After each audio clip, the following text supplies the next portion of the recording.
There's a Star Wars game you were never allowed to play. One that would have taken you to the lowest levels of Coruscant, where the air itself can kill you, and where mutated things crawl through ancient ruins. Disney killed it.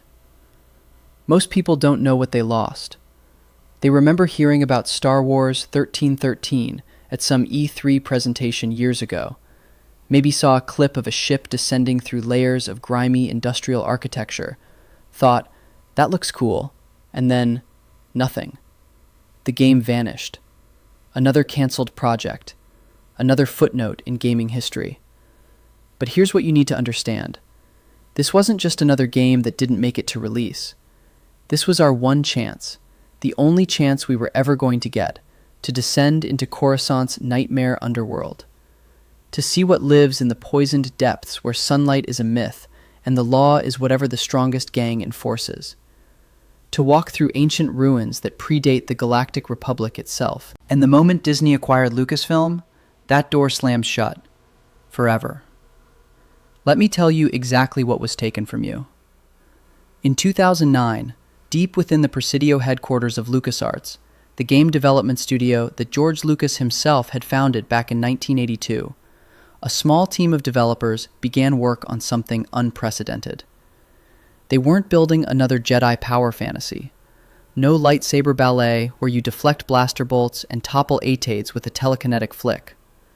They were building something far darker, far grittier, far more intimate. A bounty hunter game. Set in the one place in Star Wars that had always existed in shadow. Glimpsed but never explored.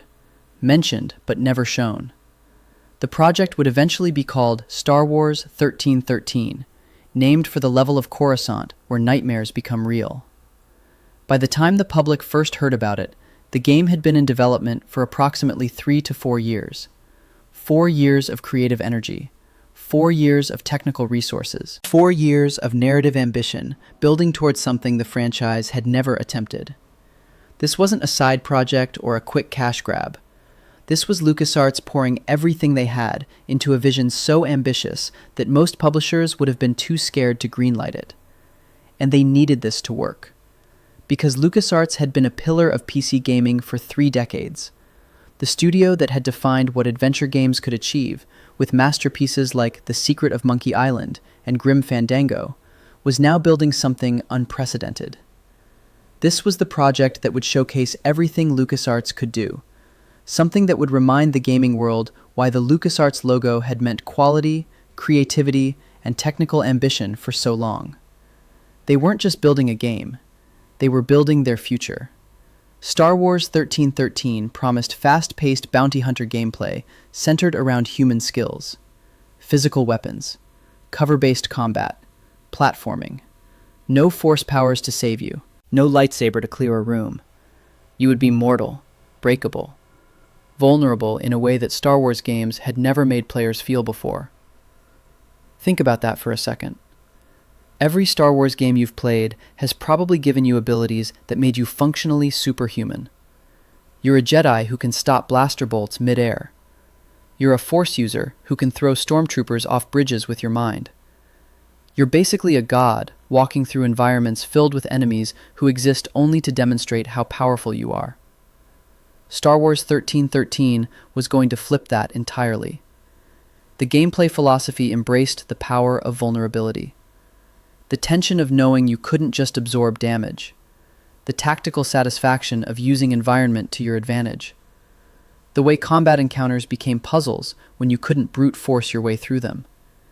You would rely on cover mechanics, physical gadgets, quick reflexes, environmental awareness. When enemies shot at you, you'd need to duck behind something. When you entered a room full of hostile criminals, you couldn't just force push them into oblivion. You'd need a plan. The game was being built to make you feel like a hunter who could become the hunted at any moment. And that vulnerability was the entire point. The tech they were using pushed boundaries.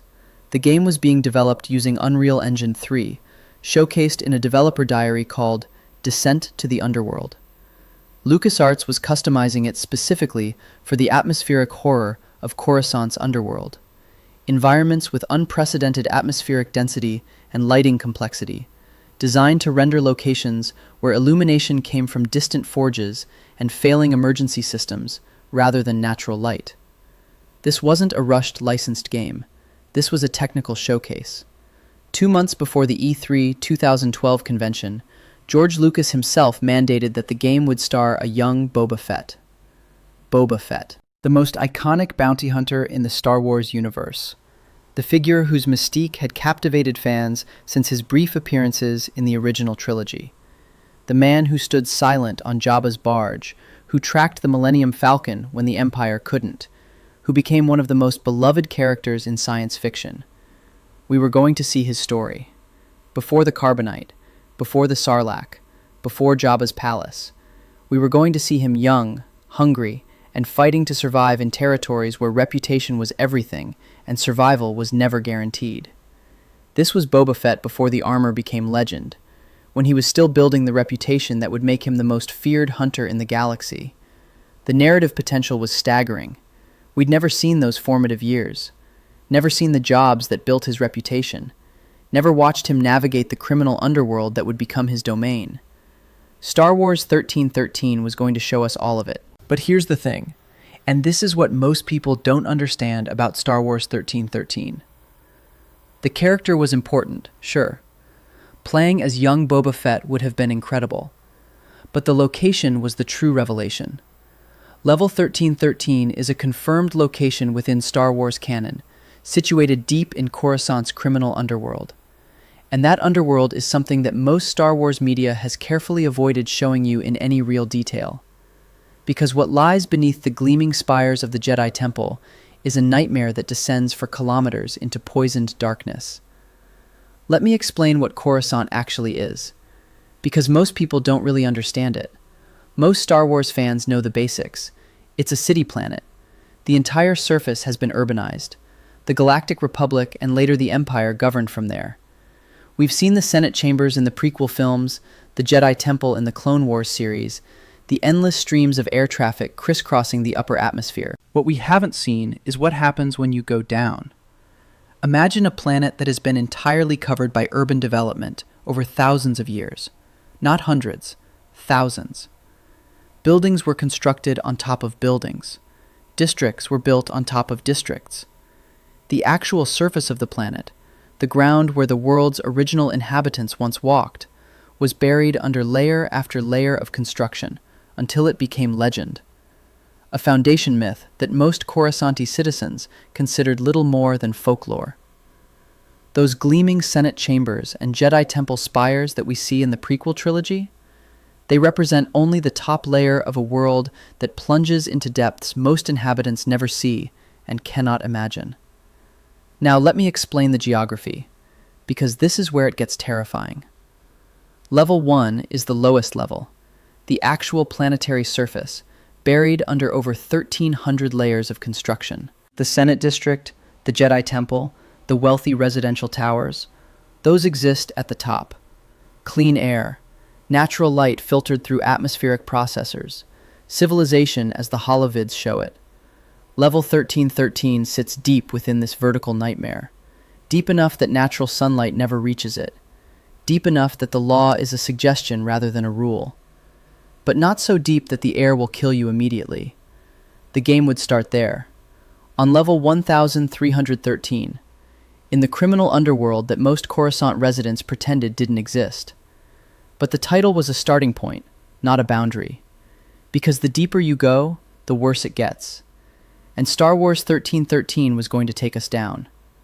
Level 5 is as low as you can live without choking on poisoned air. That's not metaphorical. Below that threshold, the atmosphere becomes lethal. Millennia of vehicle emissions, factory waste, and industrial pollution have accumulated in the lower levels, creating a toxic miasma that ordinary lungs cannot process. The Coruscant Undercity is filled with these fumes, produced by thousands of years of a planet-spanning civilization dumping its refuse into the depths and hoping it would disappear. It did not disappear. It accumulated. It thickened.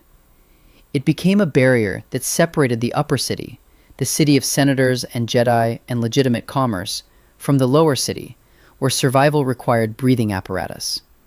Or mutation. The air itself was a weapon, a filter that ensured only the desperate, the criminal, and the inhuman could survive in the lowest levels. Below that is ancient ruins. Level 1 is the lowest level, built on the planet's actual surface before millennia of construction buried it.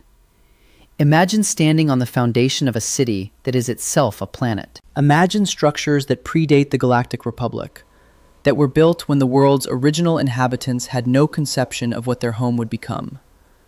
Those ruins still exist down there, entombed beneath kilometers of construction, preserved in the toxic darkness like artifacts in a planetary museum that no one visits because the air itself kills visitors. Star Wars 1313 would have taken us on that journey, starting at level 1313, the criminal hub where Boba Fett found work and built his reputation, and descending deeper as the story demanded. The Descent to the Underworld developer diary wasn't just a catchy title, it was a mission statement. We would start where civilization ended and push into territories that civilization had abandoned centuries ago.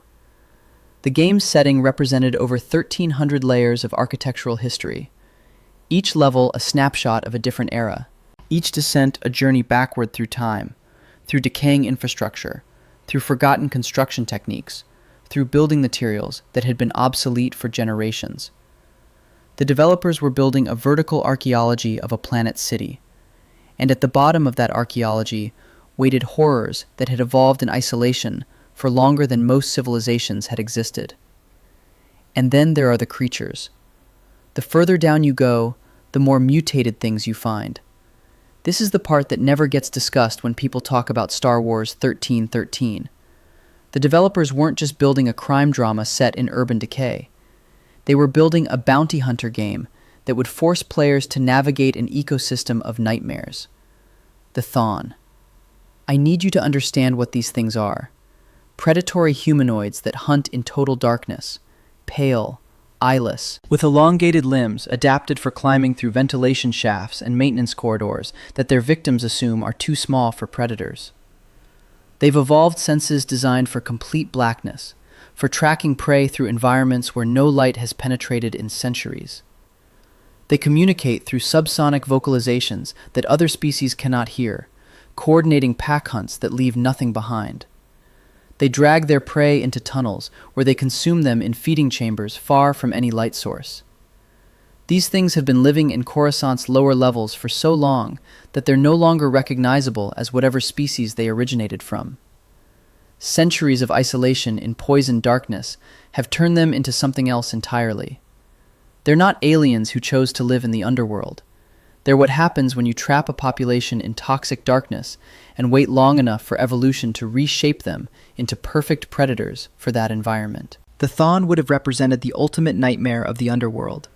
Predators perfectly adapted to environments where no light penetrates, where their subsonic communication coordinates hunts that their prey cannot hear coming. These would have been the creatures that made descending past certain levels a decision you thought carefully about. The Coruscanti ogre represents another branch of mutation, massive creatures that emerged from centuries of genetic drift in isolated populations, growing to enormous size in territories where the normal rules of evolution had been twisted by toxins and radiation. These are not enemies you fight, they're environmental hazards. They're reasons to take a different route. They're why Level 1313's inhabitants tell stories to scare each other. Stories that tourists from the upper levels dismiss as superstition until they descend too far and learn why the warnings existed. Duracrete slugs consume building materials and excrete structural damage. They literally eat the foundations of neighborhoods, slowly dissolving the construction that keeps communities from collapsing into the levels below. Sinkholes that swallow entire communities? That's Duracrete slug damage. Buildings that groan and shift without warning? Duracrete slugs have been feeding on the foundations for decades. You wouldn't fight Duracrete slugs. You'd navigate around the damage they caused, wondering if the floor beneath you was stable, or if you were about to discover the hard way that it wasn't. Hive rats swarm through ventilation systems in numbers that can strip a corpse to bones in minutes. Shadow barnacles attach to surfaces and dissolve organic matter on contact, creating patches of lethal terrain that unwary travelers step into and never step out of. These are not creatures that evolved naturally. They're what happens when life is forced to survive in an environment that was never meant to support it. They're the result of throwing toxic waste into the depths, sealing populations in darkness, and waiting millennia to see what emerges.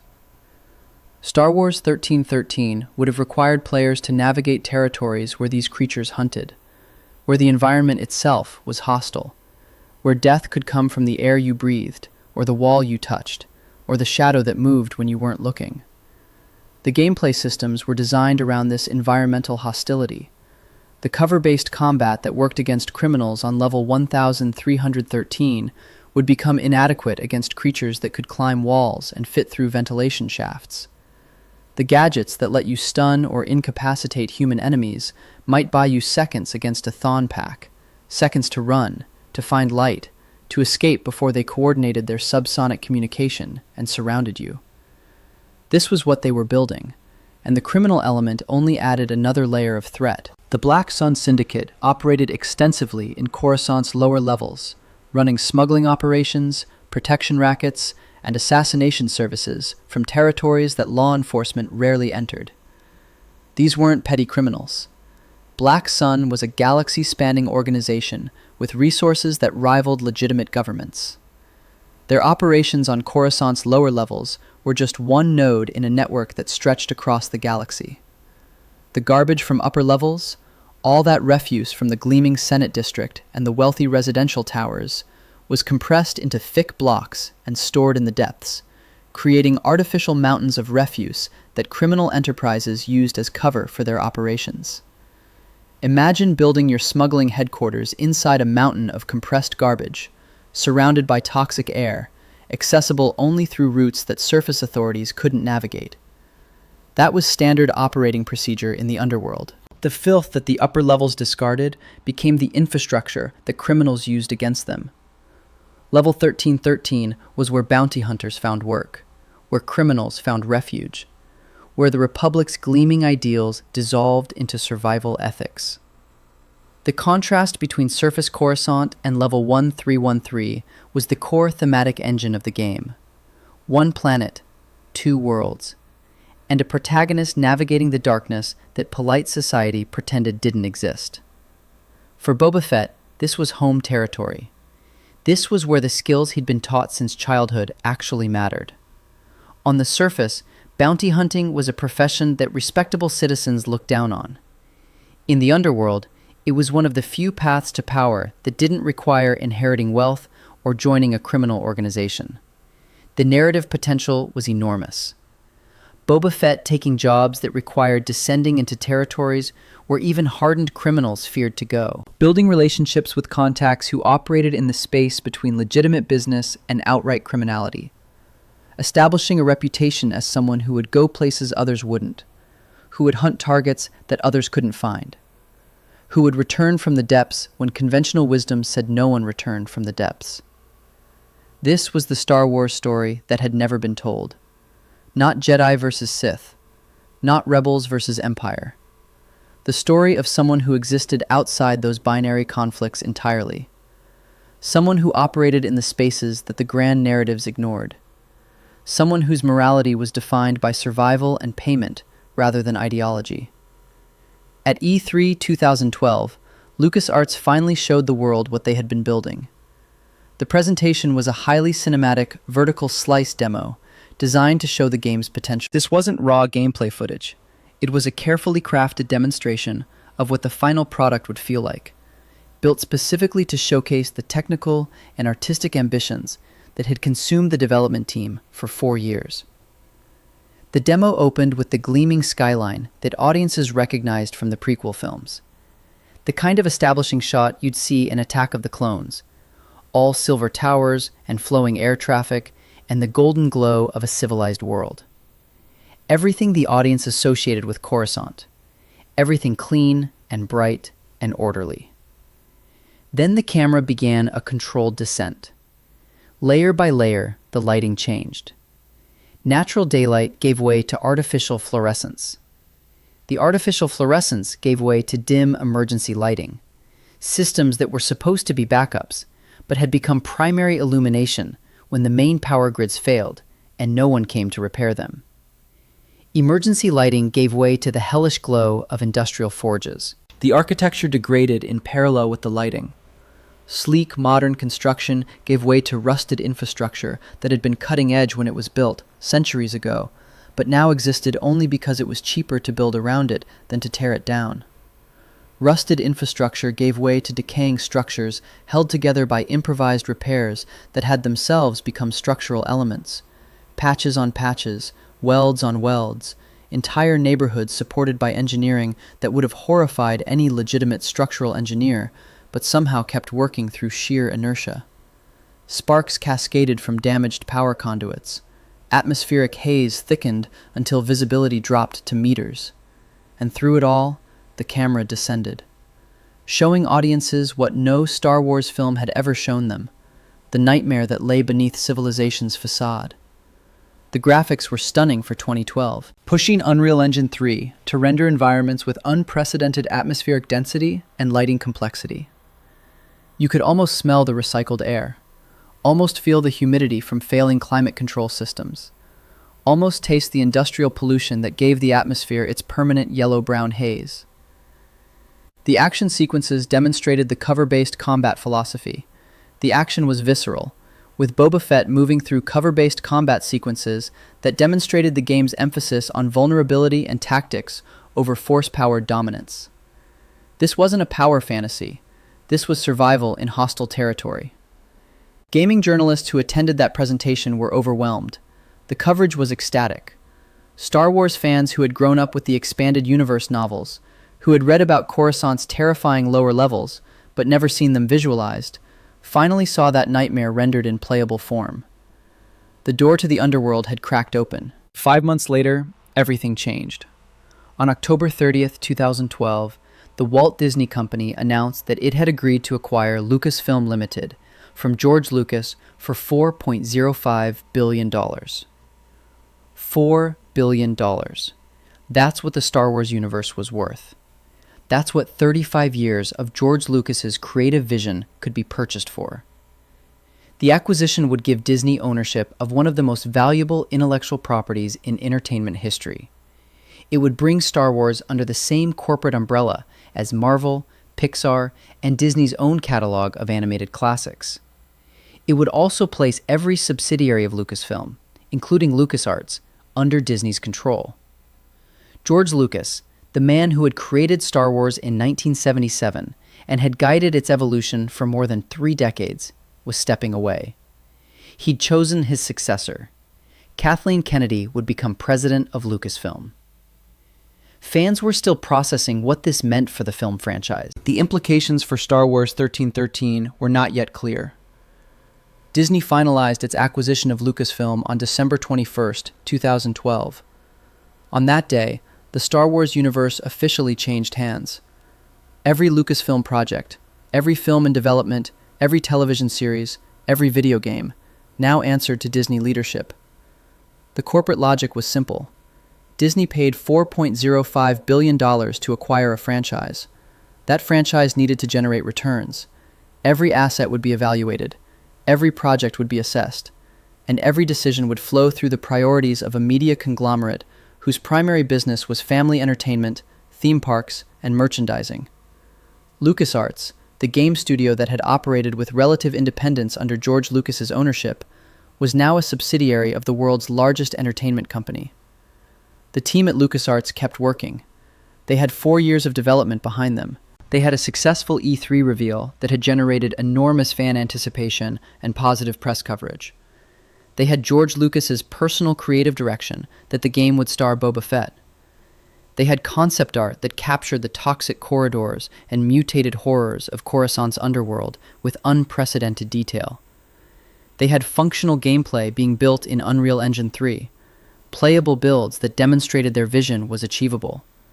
Surely a project this far along, with this much momentum, with this much fan anticipation, would survive the transition to new ownership.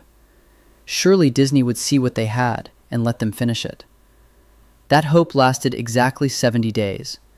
By March 1st, 2013, barely 2 months after the acquisition closed, Star Wars 1313 was reported to be on hold.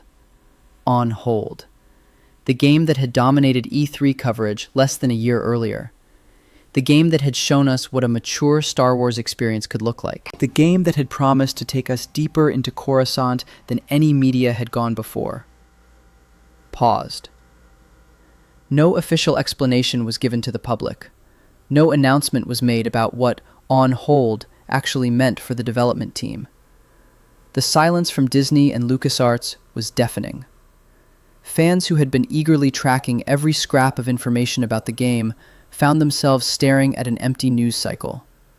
The door to the underworld, which had been cracked open at E3, was quietly being pushed shut. In the weeks that followed, rumors began circulating through gaming industry contacts about the fate of LucasArts itself. The studio that had been a pillar of PC gaming for 3 decades. The studio that had defined what adventure games could achieve, with titles like The Secret of Monkey Island and Grim Fandango. The studio that had given life to Star Wars gaming since the franchise's earliest days with X-Wing and TIE Fighter and Knights of the Old Republic. Reportedly under review by Disney's new management. Gaming industry reporters who covered the studio began hearing whispers from sources inside the company about restructuring and strategic evaluation, and other corporate euphemisms that experienced journalists recognized as warning signs. For the developers at LucasArts, March 2013 was a month of uncertainty, anxiety, and dwindling hope. Hundreds of people wondering if they would have jobs next month, checking their bank accounts, updating their resumes, trying to focus on work that might never see release. The gaming press had seen this pattern before. When large corporations acquire smaller studios, the calculus changes immediately. Projects that made sense under independent ownership, passion projects, experimental titles, games with artistic ambitions that might not maximize quarterly earnings, suddenly face scrutiny from executives who evaluate everything in terms of return on investment. Star Wars 1313 was exactly the kind of project that corporate bean counters struggle to categorize. A mature-rated game in a franchise associated with family entertainment. A narrative-focused single-player experience in an era when publishers increasingly pushed multiplayer and live service models. A bounty hunter story in a universe where Jedi sold more merchandise. The silence from Disney suggested that someone was asking hard questions about whether Star Wars 1313 fit the corporation's strategic vision for the franchise. Meanwhile, at the Presidio, developers continued working on a game they increasingly suspected would never ship. The concept artists kept refining their visions of the underworld's nightmare depths. The programmers kept optimizing their Unreal Engine 3 implementation. The designers kept tuning the cover-based combat and platforming mechanics that would make players feel like vulnerable mortals navigating hostile territory, rather than overpowered Force users mowing through enemies. Every day they spent on the project was a day invested in something that corporate leadership hadn't confirmed would actually reach players.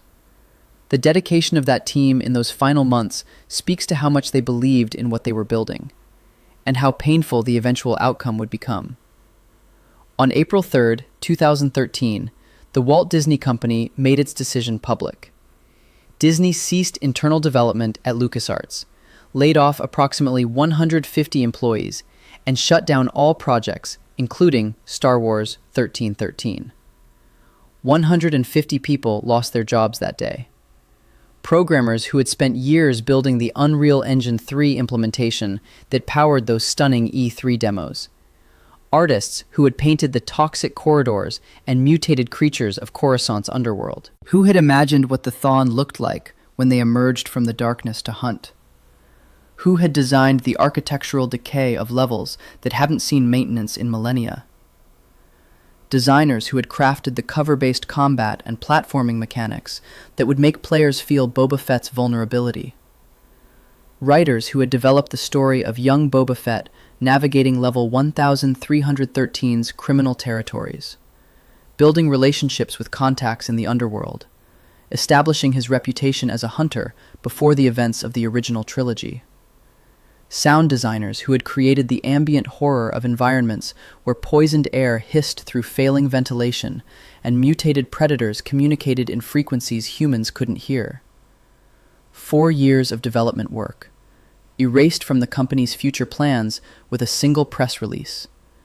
The studio that had been building toward that E3 reveal, that had crafted the Descent to the Underworld demo reel, that had implemented George Lucas's directive to make Boba Fett the protagonist of a mature, gritty, survival-focused adventure through Coruscant's nightmare depths. Gone. Not because the game wasn't working. Not because the technology failed. Not because audiences weren't interested. The E3 reception proved they absolutely were. Not because the developers lacked talent or vision or dedication. Gone because Disney acquired Lucasfilm and evaluated every asset through the lens of corporate strategy. Now, I need to be careful here. The timing is damning. The acquisition closed on December 21st, 2012. The game went on hold by March 1st, 2013. LucasArts was shuttered on April 3rd, 2013. That's a sequence of events that tells a story. But I don't have access to Disney's internal decision-making process. I can't tell you what conversations happened in boardrooms. I can't tell you if someone at Disney specifically decided that Star Wars 1313 didn't fit their brand strategy, or if it was simply caught in the broader decision to exit internal game development entirely. I can't prove causation. What I can tell you is correlation. Star Wars 1313 existed and was progressing toward completion under George Lucas's ownership. It was killed within months of Disney taking control. Draw your own conclusions.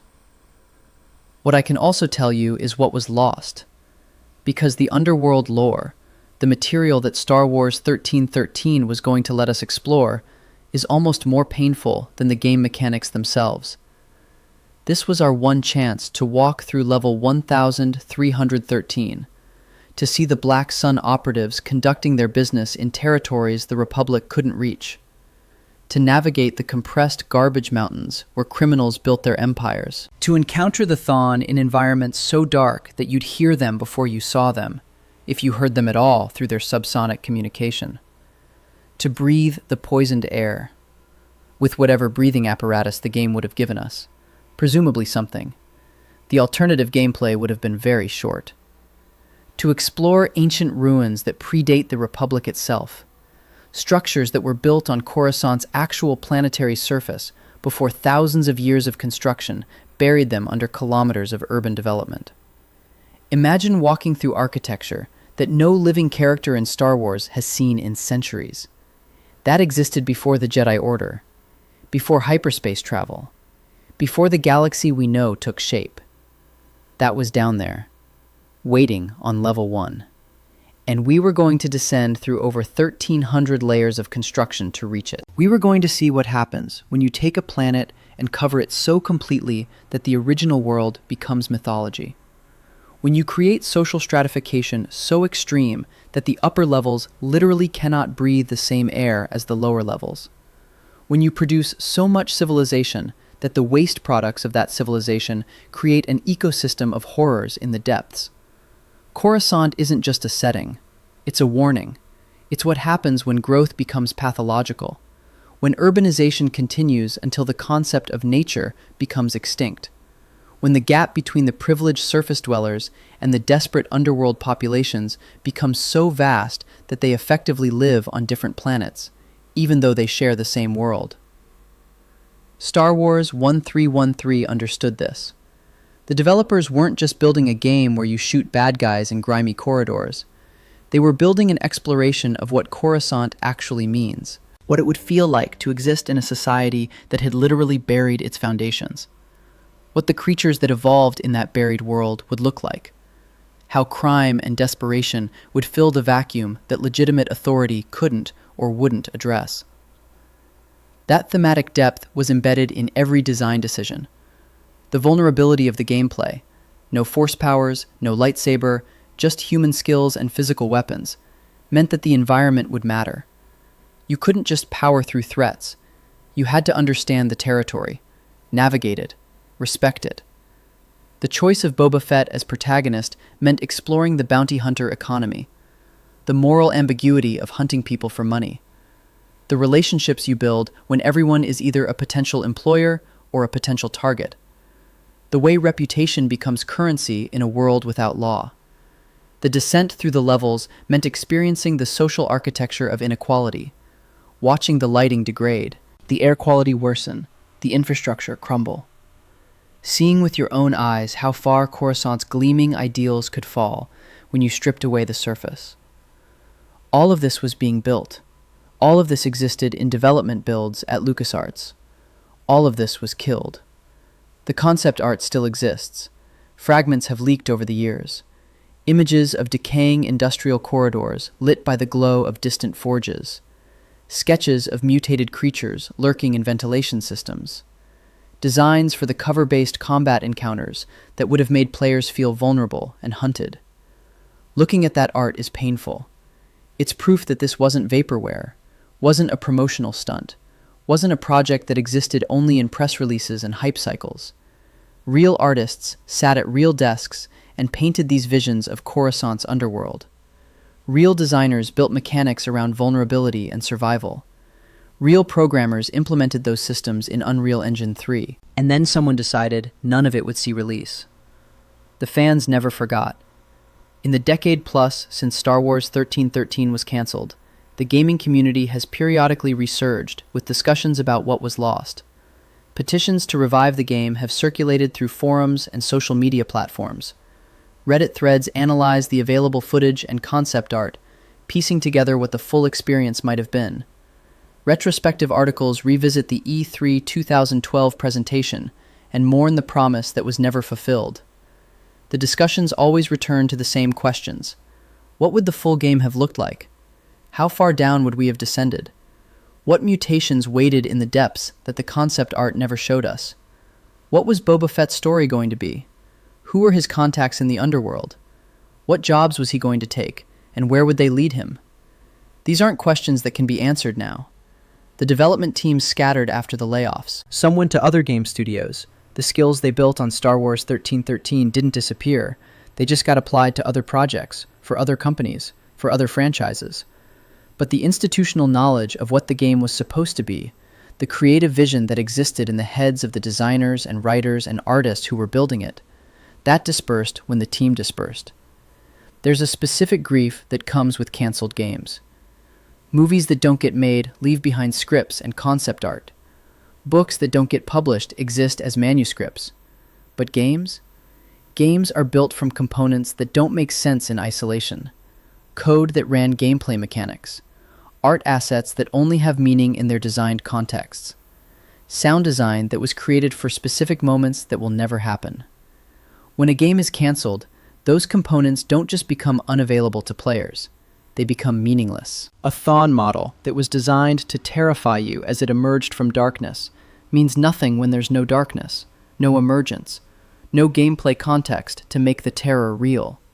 Star Wars 1313 exists now only as fragments. Demo footage that showed potential. Concept art that captured vision. Developer interviews that explained philosophy. None of it connects to a playable experience because that experience was killed before it could be completed.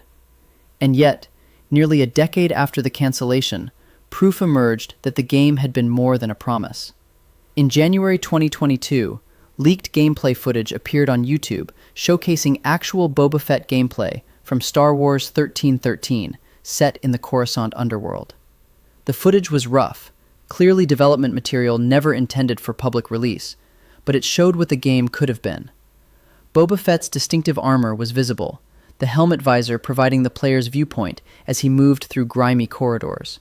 The underworld environments were rendered in gritty detail, with atmospheric haze and industrial decay creating the oppressive atmosphere that the E3 demo had promised. The cover-based combat that the developers had described was functional and playable. This was not concept art. This was not a pre-rendered trailer. This was actual gameplay, from a project that had been built to the point of being playable before Disney decided it was no longer worth finishing. The footage spread through Reddit threads and YouTube uploads, each view a small act of mourning. Fans dissected every frame, identifying environmental details, speculating about gameplay mechanics, cataloging what the development team had accomplished before April 3rd, 2013, ended everything. And the underworld? The thing the game was going to show us? We've gotten fragments of that in other media.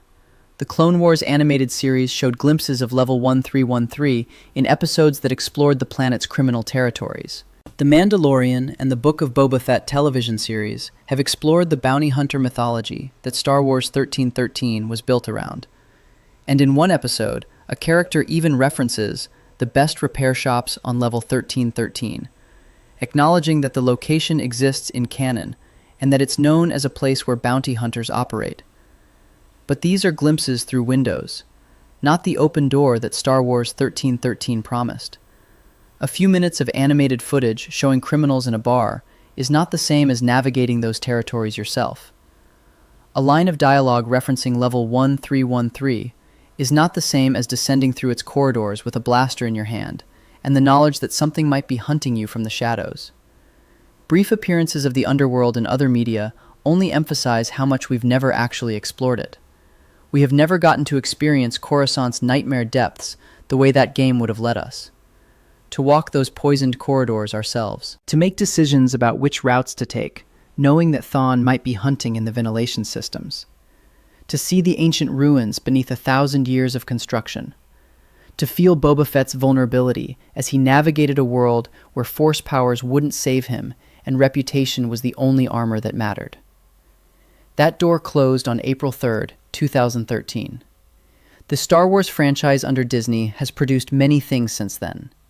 New trilogy films that divided the fan base, Disney Plus series that expanded the universe in certain directions, theme park attractions that let you experience Star Wars in carefully controlled environments, merchandise that fills every retail shelf in every mall in the developed world. Games, too. EA held the exclusive license for years, producing Battlefront games that emphasized multiplayer combat over narrative. Jedi Fallen Order eventually delivered a single-player Star Wars experience, but it was a Jedi power fantasy, exactly the kind of game that Star Wars 1313 was explicitly not trying to be. What Disney hasn't produced is a mature exploration of Coruscant's underworld. What Disney hasn't produced is a vulnerable protagonist who can't force-push their way through problems. What Disney hasn't produced is access to the nightmare realm that Star Wars 1313 was building. Some canceled games eventually return. Development restarts. New studios pick up abandoned projects. Fan demand creates commercial incentive. Star Wars 1313 isn't coming back. The trademark has lapsed. At the beginning of 2014, Disney chose not to renew it, a legal confirmation that the project was dead, not paused. The development team scattered. The specific moment when that game could have existed, when LucasArts was independent, when George Lucas was involved, when Unreal Engine 3 was cutting edge, when a team of developers had spent 4 years building something they believed in, has passed. You could make a spiritual successor. You could develop something inspired by the original concept. But the actual Star Wars 1313, with its specific creative vision, and its specific development team, and its specific connection to George Lucas's directive about Boba Fett, that's gone. And so we're left with the lore, with the knowledge that somewhere beneath Coruscant's gleaming surface, there are levels where the air will kill you, where ancient ruins wait in darkness, where creatures have evolved to hunt in environments that no civilized being was ever meant to enter, with the knowledge that we almost got to see it, almost got to walk through it, almost got to experience what that nightmare felt like from inside Boba Fett's helmet. Almost. There's a Star Wars game you were never allowed to play, one that would have taken you to the lowest levels of Coruscant, where the air itself can kill you, and where mutated things crawl through ancient ruins. Disney killed it. The door to the underworld opened briefly at E3 2012. It showed us a glimpse of something we desperately wanted to explore, and then it closed. We start at level 1313, the last outpost of civilization. We descend through the toxic layers, the failing infrastructure, the forgotten construction projects of ages past. We reach level 5, where the air becomes poison. We push through, breathing recycled atmosphere through whatever equipment keeps us alive. We descend further. Level 4, Level 3, Level 2, and finally, Level 1, the planetary surface, the foundation of everything that was built above. Ancient ruins in total darkness, where things that were once recognizable as life have mutated into something else entirely. Where the Thawne hunt, where the Coruscanti ogres lumber through corridors wide enough for vehicles that haven't driven through them in centuries. Where the history of a planet city lies buried and forgotten. We were going to see it. That was the promise. And now the only way to visit is through fragments. Concept art, demo footage, leaked gameplay that proves the vision was real. The fading memories of developers who worked on something beautiful and watched it die. Subscribe for more stories like this.